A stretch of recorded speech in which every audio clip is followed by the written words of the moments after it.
Breast tax. अगर आप India में रहते हैं तो कभी ना कभी आपने ब्रेस्ट टैक्स या फिर नंगली की कहानी के बारे में जरूर सुना होगा। और अगर नहीं सुना तो ये कहानी कुछ इस तरह शुरू होती है। श्रवणकोर राज्य के अंदर जो शाही परिवार है वो औरतों के ऊपर एक टैक्स लगा देता है जिसका नाम ब्रेस्ट टैक्स था। अगर कोई भी महिला अपनी अपर बॉडी को ढकना चाहती है तो उसे एक टैक्स देना पड़ेगा और इसको ही ब्रेस्ट टैक्स की तरह रेफर किया जाता है। तो इंडिया के अंदर ऐसे ही बहुत सारी इविल प्रैक्टिसेस चल रही थी और एक दिन वीर नंगली आती है और इस टैक्स का विरोध करने के लिए नंगली अपनी ब्रेस्ट को काट देती है और उसके बाद उनका पति नंगली की चिताओं में जल के अपने प्राण त्याग देता है। तो जो कहानी है वो इस तरह बताई जाती है। क्या ये कहानी सच है?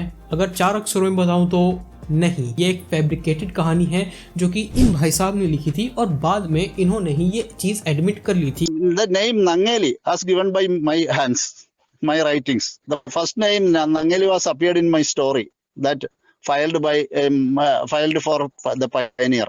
I prepared this story only on the basis of folk tale, not considered anything related with the historical document. There is no historical documentation in it. I used only this folk tale. लेकिन इनके ये admit करने के बाद भी जो बड़ी बड़ी कंपनीज हैं जैसे कि BBC, टाइम्स ऑफ इंडिया और यहाँ तक कि विकास दिव्यकीर्ति सर जो कि बहुत ही देश प्रेमी व्यक्ति हैं, वो भी इस तरह की फालतू की कहानियों को प्रोत्साहित करते हैं। ना कि सिर्फ वो, लेकिन बिग बेन को ने भी इसके ऊपर वीडियो बनाई थी। वेरी डिसअपॉइंटिंग बिग बेन को। अच्छा चलो, किसी आदमी ने कह दिया कि अच्छा मैंने कहानी लिखी थी और फिर उसने बाद में वीडियो में कह दिया कि वो कहानी फैब्रिकेटेड थी, तो अब हम सिर्फ इस एक व्यक्ति के कहने पे तो विश्वास नहीं कर सकते ना। तो अब थोड़े और प्रूफ देख लेते हैं इस कहानी को झूठा ठहराने के लिए। Voyages and travels to the East India by John Nieuhoff. इसका लास्ट नेम लेने में मुझे काफी कट लग गए, बट कोई बात नहीं। इन्होंने अपने ट्रेवल बुक में इंडिया के कल्चर और उस टाइम पे किस तरह का पहनावा था उसके बारे में लिखा है। तो इनकी किताब में शाही परिवार की एक तस्वीर भी है। तो इनकी किताब के अनुसार ये कहते हैं कि उस टाइम का जो पहनावा था इंडियंस का, वो मेनली अपनी अपर बॉडी को नहीं ढकते थे। जब उनकी मुलाकात श्रवणकोर की महारानी से हुई तो उन्होंने भी अपनी अपर बॉडी पे कुछ नहीं रख रखा था। उनके जो आसपास जो भी सहायिका खड़ी रहती है उनकी सहायता करने के लिए, उन्होंने भी अपने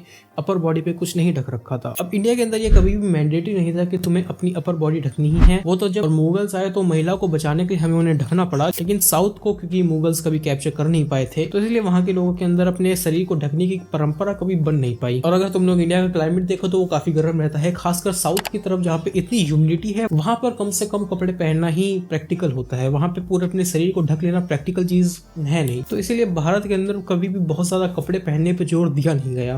और सिर्फ जॉन न्यूहॉक नहीं, लेकिन जितने भी यूरोपियन ट्रैवल्स इंडिया के अंदर आए हैं उनमें से किसी की भी बुक में हमें ब्रेस्ट टैक्स का मेंशन नहीं दिखता। और यहाँ तक कि जो ब्रिटिश गवर्नमेंट के ऑफिशियल डॉक्यूमेंट्स थे वहां पर भी कभी भी ब्रेस्ट टैक्स का मेंशन किया नहीं गया था और ना ही श्रवणकोर के किसी भी डॉक्यूमेंट में इस ब्रेस्ट टैक्स का मेंशन है। तो अब आखिर जब कहीं पर भी हमें इस चीज का मेंशन मिलता नहीं है तो ये ब्रेस्ट टैक्स की बात आई कहां से? मतलब कुछ तो ओरिजिन होगा इसका।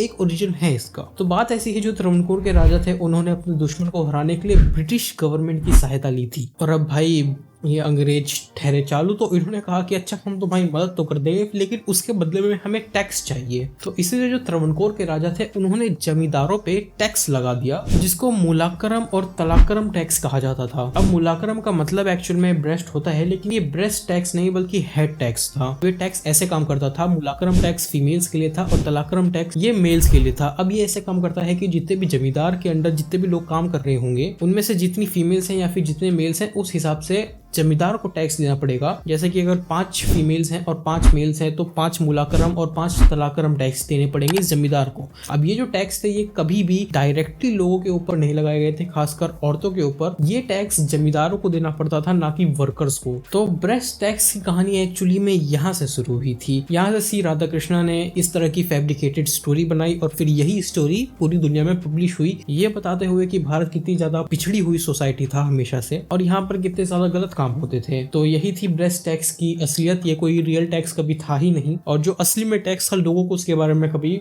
बताया नहीं गया। अब अगर तुम्हें मानव इतिहास के सबसे पहले युद्ध के बारे में जानना है तो इस वीडियो को जरूर देखना।